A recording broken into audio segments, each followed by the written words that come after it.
Okay, Assalamualaikum everyone. In this video, we'll talk about the adjusting entries basically and ledger account in the topic of depreciation along with the partial balance sheet concept. So let's see. This is a problem in which depreciation is to be calculated for 3 years and adjusting entry and ledger account and partial balance sheet is required too. We had already learned in previous video about the calculation of depreciation expense. So these are the amounts of depreciation expense which we had calculated using our formula.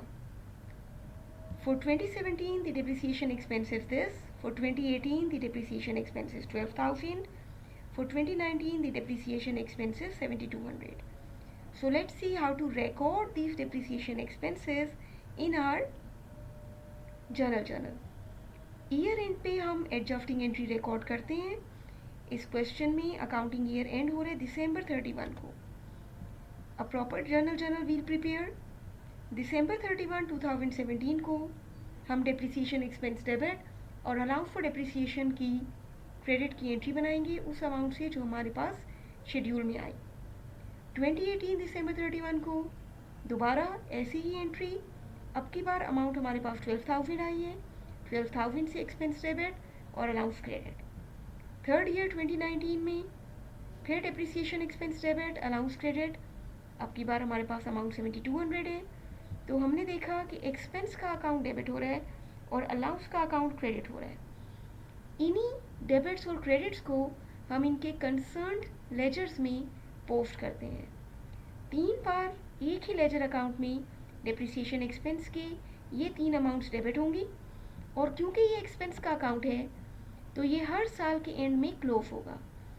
Depreciation expense debit दिसंबर 31 2017 को. इसके बाद कोई और posting नहीं है तो ये account इसी ईयर के एंड पे क्लोज हो गया.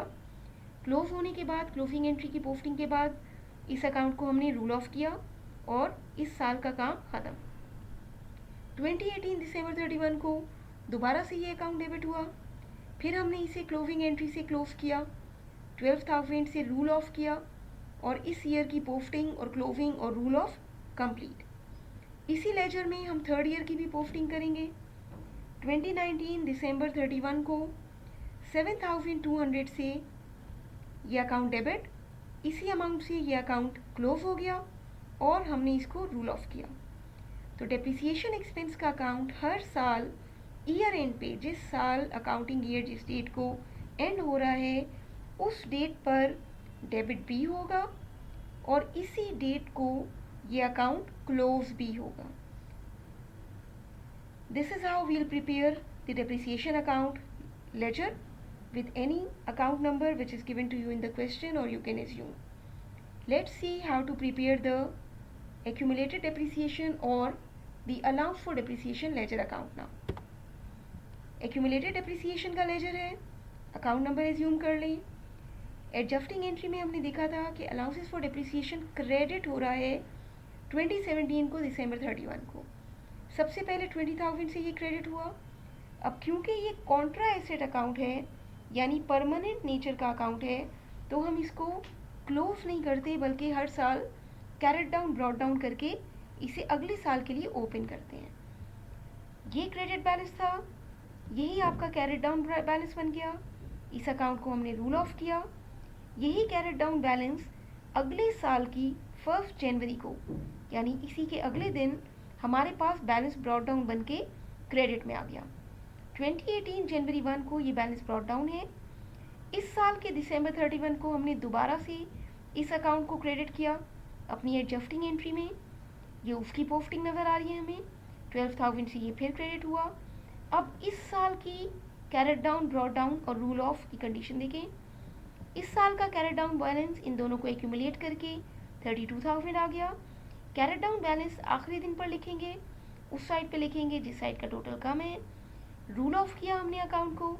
यही कैरेट डाउन बैलेंस हमारे पास अगले साल की 1 जनवरी को फिर ब्रॉट डाउन बैलेंस बन के आ गया. अब ब्रॉट डाउन बैलेंस है 32,000. हमने इस साल के ईयर एंड पे दिसंबर 31 दोबारा से इस अकाउंट को क्रेडिट किया 7,200 से. उसकी पोस्टिंग आ गई. बैलेंस ओपनिंग ये था, इतने से क्रेडिट हुआ.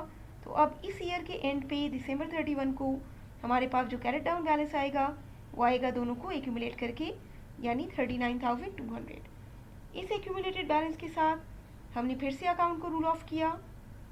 अकाउंट रूल ऑफ करने के बाद यही दोनों अमाउंट्स आ गई और यही कैरेट डाउन बैलेंस अगले साल की 1 जनवरी को दोबारा से बैलेंस ब्रॉट डाउन बन गया। तो this is how the allowance for depreciation account, which is also called accumulated depreciation account, will be prepared. हर साल की जो पोस्टिंग होगी वो क्रेडिट में करने के बाद हम उसे कैरेट डाउन ब्रॉट डाउन करते जाएंगे और कैरेट डाउन के बाद रूल ऑफ करते ही फिर हम ब्रॉट डाउन बैलेंस अगले साल की 1 डेट के साथ लिखेंगे। Let's see the partial balance sheet concept now. Partial balance sheet का मतलब है बैलेंस शीट का सिर्फ एक पार्ट हम बना रहे हैं, वो पार्ट शो करेंगे, वो पार्ट प्रेजेंट करेंगे जिसमें फिक्स एसेट और उसका अलाउंस फॉर डेप्रिसिएशन शो हो रहा है। जिस डेट को हमने बैलेंस शीट बनानी है उस डेट का अलाउंस फॉर डेप्रिसिएशन हम पिक करेंगे। एसेट अपनी कॉस्ट पे यानी हिस्टोरिकल कॉस्ट पे प्रेजेंट होता है। इस क्वेश्चन में एसेट की कॉस्ट प्राइस थी 50,000, वो आ जाएगी। अलाउंस फॉर डेप्रिसिएशन को हम लेस होता हुआ दिखाएंगे। जिस डेट को बैलेंस शीट बन रही है उस डेट का अलाउंस फॉर डेप्रिसिएशन आएगा। 2018 के दिसंबर 31 को बैलेंस शीट बन रही है, तो 2018 का जो कैरेट डाउन बैलेंस है वो हम लेकर जाएंगे बैलेंस शीट में। अगर लेजर रिक्वायरमेंट नहीं है और हमने सिर्फ शेड्यूल में इसकी कैलकुलेशन की है तो हम इसको शेड्यूल से भी पिक कर सकते हैं। जैसे कि हमने जब शेड्यूल बनाया था इसकी कैलकुलेशन का, 2018 का एक्यूमुलेटेड डेप्रिसिएशन था हमारे पास 32,000, तो एक्यूमुलेटेड डेप्रिसिएशन और बुक वैल्यू प्रेजेंट होती है बैलेंस शीट में। ये अमाउंट हम यहाँ से भी पिक कर सकते हैं। अलाउंस फॉर डेप्रिसिएशन 2018 को दिसंबर 31 को 32,000 है, वो हम यहाँ शो करेंगे और अलाउंस फॉर डेप्रिसिएशन माइनस करने के बाद बुक वैल्यू ऑफ एसेट जो हमारे पास है 18,000। So hopefully you had understood the concept of partial balance sheet. If anything is unclear, you can ask in comments.